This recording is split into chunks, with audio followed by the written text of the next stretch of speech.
और ये है आलू का पराठा। इसमें ऐसे कट लगाओ,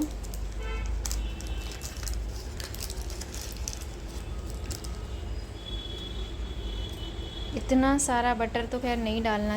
और हवा इतनी तेज़ चल रही है कि क्या पूछे। ये स्टैंड है ना कपड़े का, बार बार इस कपड़े के स्टैंड को हम इधर खींचते हैं और वो हवा में उड़ के इधर चला जाता है, गिर जाती मैं और कुछ नहीं। पर हाँ, ये सारी रिपोर्ट्स वगैरह सब कुछ मेरी हैं। ये अल्ट्रासाउंड की रिपोर्ट्स हैं और 3 जगह मैं डॉक्टर को दिखा चुकी हूँ, वो हैं ये। और सामान, और यहाँ बना रहे हैं आलू का पराठा, स्टफ्ड पराठा, मतलब इस पे ना बटर लगेगा।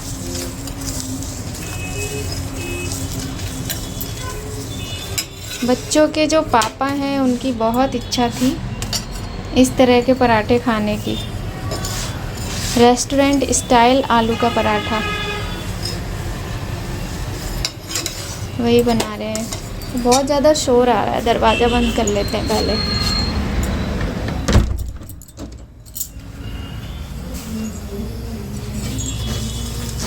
इस पर किसी भी तरह का कोई ऑयल नहीं लगा है।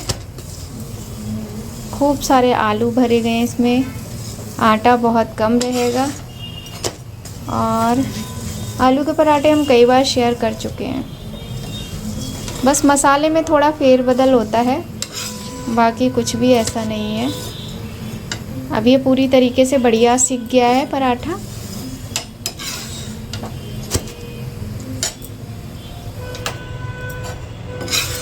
इसको ऐसे ही लेके चलते हैं, प्लेट में नहीं लेके जाएंगे आज।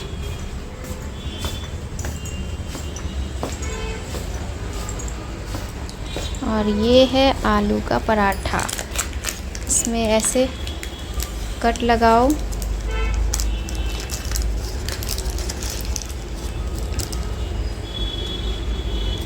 इतना सारा बटर तो खैर नहीं डालना चाहिए क्योंकि इनको तो वैसे ही नुकसान करता है, पर ये ऐसे ही खाते हैं, मानते नहीं हैं। इतना सारा बटर, और ये बटर आपको दिखाएं कौन सा वाला है। ये है अमूल वाइट अनसॉल्टेड बटर है ये। अब ये देखो बटर लगाने का तरीका।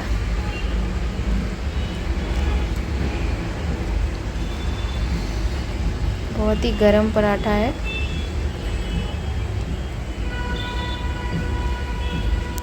इतना बटर तो खैर किसी को भी नहीं खाना चाहिए। जो लोग बहुत मेहनती लोग हों, बहुत हार्ड वर्क उस तरह का करते हो ना, शरीर से मेहनत करना, उनको खाना चाहिए। खैर अब इसमें तो कोई कुछ नहीं कर सकता, जो उन्हें खाना है वो खाएंगे।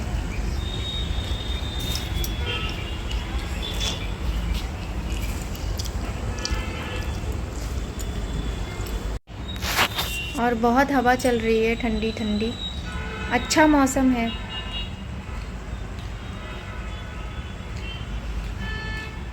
चलो और पराठे सेकते हैं।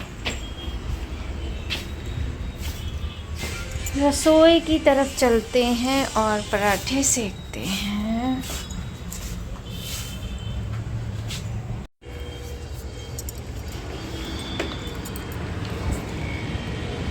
बेचारी तुलसी नहीं है।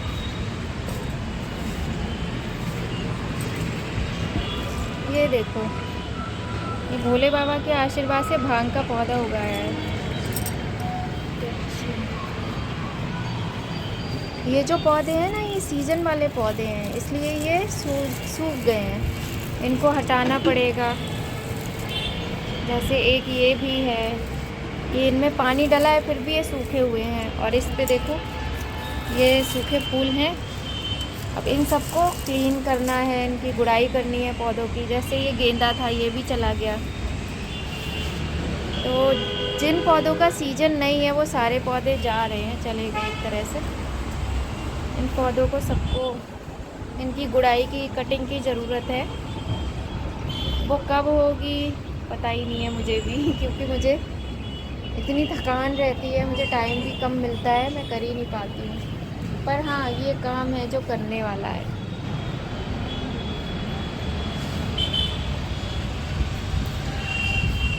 तुलसी है हमारी।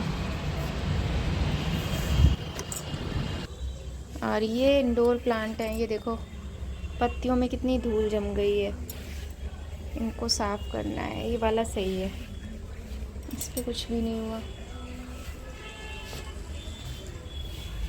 ये तो बहुत अच्छा पौधा है।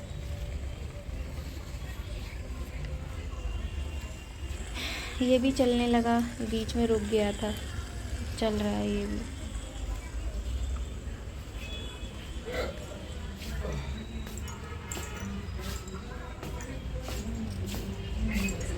माही वो टाइम नहीं बता पा रहा, उसने कहा 2 बजे कॉल करना। भाई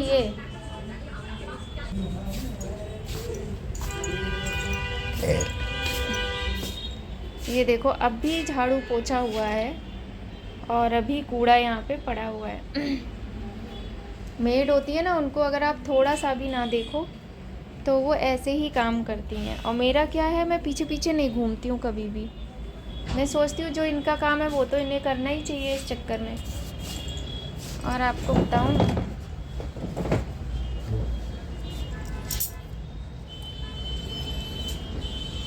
बहुत गंदा हो रहा था यहाँ पे, और ये मैंने पूरी सफाई कर ली है।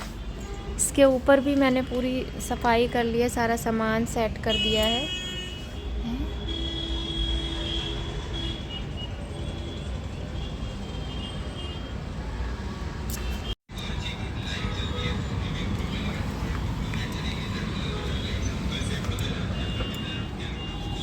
और दोपहर का टाइम है, बच्चों के स्कूल रीओपन हो चुके हैं, अप्रैल मंथ स्टार्ट हो गया है।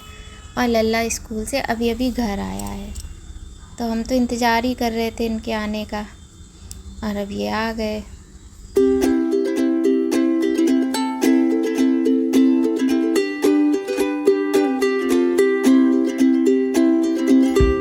और हवा इतनी तेज़ चल रही है कि क्या पूछे। ये स्टैंड है ना कपड़े का, बार बार इस कपड़े के स्टैंड को हम इधर खींचते हैं और वो हवा में उड़ के इधर चला जाता है, गिर जाता है। मतलब कपड़े सुखाना मुश्किल हो जाता है, हवा इतनी भयंकर चल रही है। तो मैंने आपको दिखाया था ना, मेरा रूम बहुत ज़्यादा गंदा हो रहा था, तो मैंने सफाई कर ली है। और बेड की चादर तो देखिए रहती नहीं है एक जैसी, क्योंकि क्या है, जो भी बैठता है ना वो सही रहने नहीं देता है। सब लोग लेटते हैं बैठते हैं। अभी थोड़ी देर पहले ही पतिदेव जी गए ऑफिस, तो वो यहाँ पर लेटे हुए थे, तो बस ऐसे ही रहता है इस चक्कर से। लेकिन हाँ ये है, बहुत साफ़ कर लिया मैंने रूम, सारे कपड़े अंदर भर दिए मैंने, बेड के फोल्ड कर कर के रख दिए। यहाँ पूरा ये क्लीन हो गया। अब ये जो डिब्बा है ना, इसमें दवाइयाँ हैं, इसको मुझे क्लीन करना है। इधर भी ये क्लीन हो गई अलमारी, और ये वॉशरूम का ना दरवाज़ा जो है वो ख़राब है, और इधर भी क्लीन हो गया सब।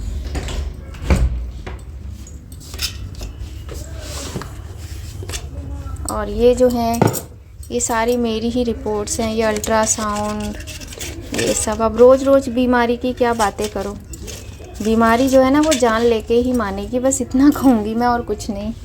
पर हाँ, ये सारी रिपोर्ट्स वगैरह सब कुछ मेरी हैं। ये अल्ट्रासाउंड की रिपोर्ट्स हैं, और 3 जगह मैं डॉक्टर को दिखा चुकी हूँ, वो हैं ये। और सामान इतना ज़्यादा है ना ये, कि भाई मैं अंदर भरती हूँ ना, कोई भी कॉम्ब करने यहाँ पे आता है ना, तो सब लोग बाहर निकाल निकाल के यहाँ पे रख देते हैं, तो इसलिए ये ऐसे ही रहता है। लेकिन ये पूरा मैंने क्लीन कर दिया है नीचे तक। तो ये देखो आप, ऐसे दिखेगा, पहले से काफ़ी हो गया है। अब धीरे धीरे थोड़ा डेली में भी होगा ना थोड़ा, तो भी समझ में आएगा। आराम तो मिलता ही नहीं है। तो अब देखो, अब मैं बनाऊंगी वीडियो बनाने में भी बहुत टाइम लग जाता है। चलो अब थोड़ी देर हम भी आराम करते हैं। और मेरे एक सब्सक्राइबर है ना, उन्होंने मुझे नेल पेंट दिए बहुत सारे, तो उसमें से मुझे ये बहुत अच्छा लगा। ये कौन सा सी ग्रीन कलर होता है, वो वाला ग्रीन कलर है ये, तो मैंने वही नेल पेंट लगाया हुआ है। बता, अच्छा लग रहा था तो मैंने लगा लिया। और जो ये बिछिए हैं ना, ये मैंने ख़रीदे थे, कब ख़रीदे थे याद भी नहीं है, जब भी ख़रीदे हों, पर याद नहीं है मुझे। पर इसमें ना ये जो इसके स्टोन है, ये सारे निकल गए धीरे धीरे करके, फिर भी ये अच्छे लगते हैं। अब बिछिए ऐसी चीज़ तो होती नहीं कि डेली डेली बदलो, तो अभी तो बदलेंगे ही नहीं। ये ऐसा नील पेंट है, कुछ समझा नहीं पा रही। और क्या ट्राईपॉड है ना मेरे, वो सारे के सारे मुझे मिल ही नहीं रहे, एक भी ट्राईपॉड नहीं मिल रहा है मुझे। लेकिन हाँ, घर में सफाई हो जाती है तो सुकून मिलता है। ज़्यादा तो नहीं हुई है लेकिन फिर भी पहले से काफ़ी हो गई है, कपड़ों के ढेर लगे थे। और इतने वुलन क्लॉथ्स अकेले मेरी तो हालत ख़राब हो गई। मैंने इस बेड में सारे भरे हैं, मेरे तो सही में अकेले मेरे बस का है नहीं ये सारा काम। पहले कभी नहीं करती थी पर इस बार अकेले ही करना पड़ा है। और ना रोज़ ही मौसम ऐसा होता है, कभी धूप कभी छाया, भयंकर हवा चलती रहती है। तो और बालों की तो क्या बताएं, सारे बाल सफ़ेद हो गए हैं, मेहंदी लगा लगा के काले कर लिए जाते हैं।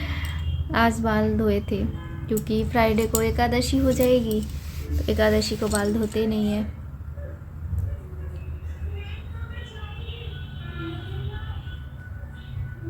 तो बस आज मैंने सोचा छोटा सा ब्लॉग बना लेती हूँ, और सारा भूल गई हूँ एक तरीके से, मुझे याद ही नहीं रहता कि ब्लॉग बनाना भी है। ध्यान में ही नहीं रहता है कि ब्लॉग बनाना है, तो सोचा थोड़ा सा शूट कर लेते हैं। क्योंकि ना हर चीज़ में तो मम्मी की याद आती है। ब्लॉग बनाते थे, वीडियो जैसे ही अपलोड हो जाती थी तो वैसे ही मम्मी को मैसेज में बोल के, मैसेज होता है ना, वॉइस मैसेज भेज देते थे कि मम्मी वीडियो डाला है देख लेना, और आज हमने क्या बनाया था। तो वो था ना कि जब भी मैं मम्मी से 2 दिन बात नहीं करती थी, 2 दिन में ही मतलब ये होता था कि पता चलता था तीसरे दिन मेरी मम्मी की तबीयत ख़राब है, बहुत बीमार वो हो जाया करती थी। इसलिए मैं सुबह या शाम बात कर लेती थी, लेकिन कभी कभी हो जाता था नहीं कर पाती थी। जब मैं शादी में गई थी ना शिवम भैया की, जो लास्ट मैंने वीडियो डाली थी शादी की, तो मैं शिवम भैया की शादी में गई थी, तो मैंने 3-4 दिन मेरी मम्मी से बात नहीं हो पाई।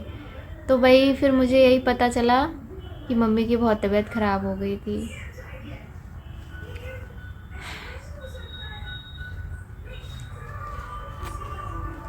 कहते हैं ना, क्या कहते हैं, छोड़ो खैर। उसके बाद उदित भैया की शादी होनी थी। उदित भैया की बहुत अच्छी ग्रैंड वेडिंग हुई, बहुत अच्छी शादी हुई, डेस्टिनेशन वेडिंग हुई। और मम्मी मुझसे कहती थी हाँ तुम इस बार खूब अच्छी वीडियो बनाना, देखना तुम्हारा चैनल अब बहुत ग्रो कर जाएगा। मम्मी ऐसे बोलती थी, मेरे पास थी उसी टाइम। तो सब कुछ गलत हो गया जब उदित भैया की शादी थी, उन्हीं दिनों की बात है। तो हम मम्मी बातें करते थे कि मम्मी इस बार शादी में भी मुझे लहंगा ही पहनना है, ये वो दुनिया भर की बातें करते थे। क्योंकि अंकल ने ना सारे फंक्शन बहुत ही स्पेशल रखे थे, बहुत अच्छी शादी की थी, लेकिन अनफॉर्चुनेटली मैं नहीं जा पाई। जा कह सकती थी, उस समय तो मेरे दिमाग में ही कुछ नहीं आ रहा था। क्योंकि कहते हैं ना भाई, सबका अपना अपना होता है। मम्मी पापा से तो देखो सबको ही होता है।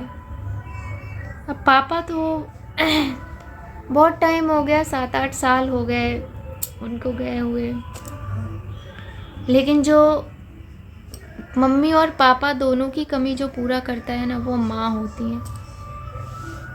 तो वो भी चली गई। अब याद तो बहुत आती है, कोई दिन ऐसा नहीं बीतता, कोई पल ऐसा नहीं बीतता जो याद ना आए।